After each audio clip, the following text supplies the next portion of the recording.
Hello everyone and welcome back to my channel. I want to do a recap of the 2 weeks being on phase one. So after last day of phase one, I weighed myself the following day and I lost 4 pounds. I'm okay with 4 pounds. Typically I lose 5. I could have lost more than that if I had pushed myself a little harder. Now I do feel a lot better after having gone through that phase, those 2 weeks on phase one. I do feel more alert, more energetic. I don't feel sluggish. I don't have that feeling like I need carbs or I need sugar. So what I'm going to do now is what anyone should do through that type of carb restricted diet is to slowly incorporate more complex carbohydrates.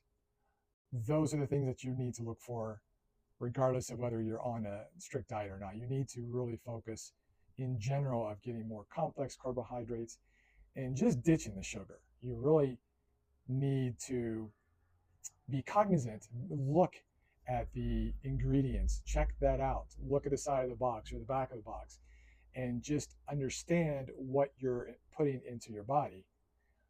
That will be a subject of a different conversation. We're going to dive into that a little bit more later. But regarding the sugar, just kick it to the curb as much as you can. It's insidious, it's everywhere, it's in everything. I know it's difficult to cut out sugar 100%, but try to do that the best you can with food that has less sugar in it. Now, one thing you may not know, every 1 pound you lose is about 3 to 4 pounds of pressure off of your joints. So think about that. Those of you out there who have bad back, you've got bad knees, you've got bad hips, you may help yourself in the long run by losing weight because that's less pressure you're putting on your joints. There are different types of diets out there in the way that we typically use the word diet. I know intermittent fasting is all the rage, and there's really good science behind that. Look into the Mediterranean diet. That has a lot of good science behind it, and is one of the best ways you can eat and to feel healthy is to incorporate those types of foods into your diet as far as what you eat. I encourage you to look at your diet, be mindful of what you're putting into your body and what foods you eat. Sometimes we need to be comfortable with being uncomfortable.